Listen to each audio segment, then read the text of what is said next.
Hello guys, welcome back to another video. तो guys, Hindustan Unilever की March quarterly की result out हो चुकी है एंड उसके साथ साथ कंपनी ने अपनी फाइनेंशियल ईयर 2022 के लिए फाइनल डिविडेंड भी अनाउंस कर दिया है। तो गाइज, इस वीडियो में हम लोग यही देखेंगे कि कंपनी ने मार्च क्वार्टर में कैसी परफॉर्म की है, क्या क्या पॉइंट्स इंप्रूव हुई है एंड कहाँ पे कंपनी ने डिटोरिएट की है और क्या अभी आप लोग को ये कंपनी बाई करना चाहिए या नहीं। एंड उसके साथ साथ हम लोग कंपनी के ओवरऑल फंडामेंटल्स भी देखेंगे एंड टेक्निकल्स के बारे में भी डिस्कस करेंगे एंड डिविडेंड से रिलेटेड सब डिटेल्स भी चेक कर लेंगे एट द एंड। तो गाइस, बिना टाइम वेस्ट के कंपनी की फंडामेंटल एनालिसिस करते हुए वीडियो की शुरुआत करते हैं। आई गेस कंपनी करती क्या है, कंपनी की बिजनेस क्या है, इसके बारे में सबको पता ही है क्योंकि एक बहुत ही कॉमन ब्रांड है इंडिया में। तो कंपनी के बिजनेस के रिगार्डिंग हम लोग यहाँ पे कोई भी डिस्कशन नहीं करेंगे। हम लोग यहाँ पे सिर्फ और सिर्फ कंपनी की इंपॉर्टेंट फिगर्स के बारे में डिस्कस करेंगे। तो 5,16,000 टू 87 करोड़ की है कंपनी की मार्केट कैप, 57.9 की पी है जो कि बहुत ही ज़्यादा हाई है एक कंपनी के लिए। 24.4% है कंपनी की ROC एंड 18.4% है कंपनी की return on equity. Last 6 months की रिटर्न नेगेटिव में जा चुकी है एंड लास्ट 3 साल की सेल्स ग्रोथ 10% के आसपास निकल के आ रही है। बुक वैल्यू से काफी ऊपर ट्रेड कर रही है। डिविडेंड यील्ड 1.55% है एंड फेस वैल्यू ₹1 की है। अगर इस कंपनी की प्रोज एंड कॉन्स के बारे में डिस्कस करें तो पहले प्रोज चेक कर लेते हैं। ये एक ऑलमोस्ट डेट फ्री कंपनी है। लास्ट 3 साल की रिटर्न ऑन इक्विटी की जो ट्रैक रिकॉर्ड है वो 28.42% के आसपास निकल के आ रही है एंड ये कंपनी 96.35% की डिविडेंड पे आउट भी मेंटेन कर रही है। अगर कॉन्स में देखा जाए तो कंपनी बुक वैल्यू से काफी ऊपर ट्रेड कर रही है। लास्ट 5 साल की सेल्स ग्रोथ 9.6% है जो कि 5 साल के कंपैरिजन में काफी कम है एंड पिछले 3 साल में प्रोमोटर्स की होल्डिंग 5.29% डिक्रीज हुई है। अगर इस कंपनी की मार्च क्वार्टरली के रिजल्ट के बारे में डिस्कस करें तो मार्च क्वार्टर में कंपनी ने 13,767 करोड़ की सेल्स पोस्ट किया एंड 2,304 करोड़ की प्रॉफिट, जो कि अगर मार्च 2021 से कंपेयर किया जाए तो कंपनी एक ज़बरदस्त सेल्स ग्रोथ के साथ साथ एक ज़बरदस्त प्रॉफिट ग्रोथ भी यहाँ पे शो किया है, जैसे कि यहाँ पे आप लोग देख सकते हो। अगर FY 2022 के बारे में डिस्कस करें तो FY 2022 में कंपनी ने एक रिकॉर्ड ब्रेकिंग सेल्स के साथ साथ एक रिकॉर्ड ब्रेकिंग प्रॉफिट भी यहाँ पे पोस्ट किया है। और अगर फाइनेंशियल ईयर 2021 से कंपेयर किया जाए तो गाइस यहाँ पे आप लोग देख सकते हो एक सेल्स ग्रोथ भी कंपनी ने यहाँ पे दिखाई है एंड प्रॉफिट ग्रोथ तो ऑब्वियसली बात है दिखाई है यहाँ पे। अगर कंपनी की बैलेंस शीट की हेल्थ के बारे में डिस्कस करें तो बैलेंस शीट की जो हेल्थ है वो भी इंप्रूव हुई है। कंपनी ने रिजर्व के साथ साथ डेट भी इंक्रीज किया है, लेकिन अगर देखा जाए तो रिजर्व ज़्यादा इंक्रीज है कंपेयर टू कंपनी की डेट। और अगर ओवरऑल देखा जाए तो डेट के कंपेरिजन में कई गुना ज़्यादा रिजर्व मौजूद है कंपनी के पास, मतलब कंपनी के पास टोटली कंट्रोल डेट है। और अगर कंपनी के कैश फ्लोज के बारे में डिस्कस करें तो यहाँ पे भी आप लोग को इंप्रूवमेंट होता हुआ नजर आ जाएगा। 2021 की फाइनेंशियल ईयर में कंपनी के पास नेगेटिव 1374 करोड़ के आसपास की कैश फ्लोज थी, अभी वो घट के -695 करोड़ हो चुकी है। तो हो सकता है भाई FY 2023 या तो फिर FY 2024 कंपनी के पास पॉजिटिव कैश फ्लो भी हो जाए। अगर इस कंपनी की शेयर होल्डिंग पैटर्न के बारे में डिस्कस करें तो यहाँ भी गाइज यहाँ पे आप लोग देख सकते हो मार्च क्वार्टर में प्रोमोटर्स की होल्डिंग अनचेंज्ड है। FIIs ने अपनी होल्डिंग कम किया है एंड DIIs ने अपनी होल्डिंग इंक्रीज किया है। और अगर पब्लिक में देखा जाए तो देख सकते हो कोई भी बड़े रिटेलर का पैसा नहीं लगा हुआ है और इसका मतलब है कि 12.83% पैसा जो है इस कंपनी में हम अब जैसे छोटे मोटे रिटेलर का ही लगा हुआ है।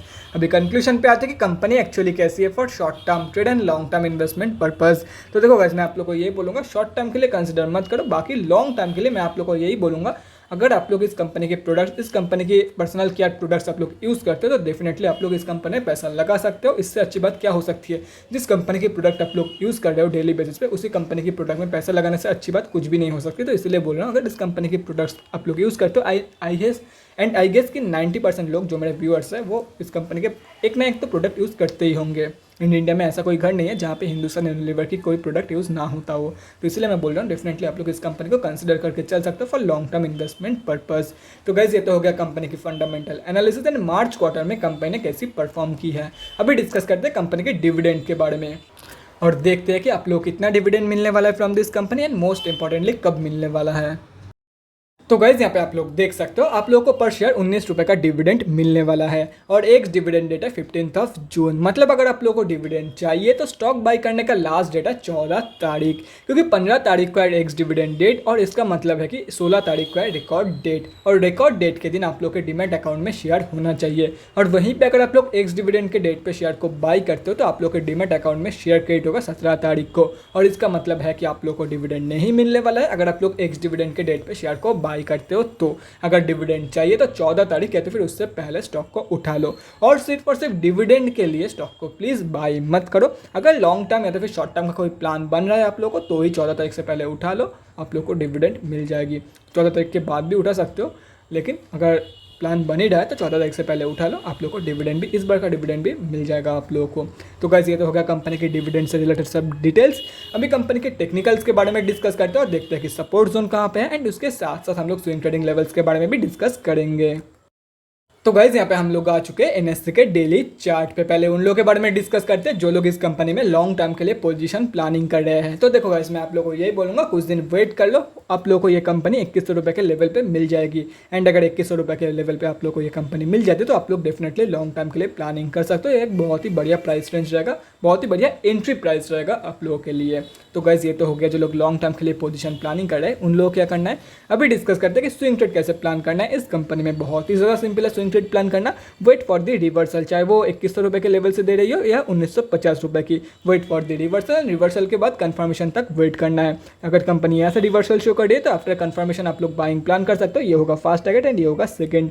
और अगर रिवर्सल यहाँ से शो कर रही है फर्स्ट टारगेट ये होगा, सेकंड टारगेट ये, लेकिन एंट्री आप लोगों को कंफर्मेशन के बाद ही करनी ही है। ठीक है, एज सिंपल एज दैट। कोई भी रॉकेट साइंस यहाँ पे नहीं है, सिर्फ और सिर्फ एक ही चीज़ ध्यान में रखना है कि एंट्री करनी है तो कंफर्मेशन के बाद ही, विदाउट कंफर्मेशन एंट्री मत करो, फंस जाओगे आप लोग बेकार में।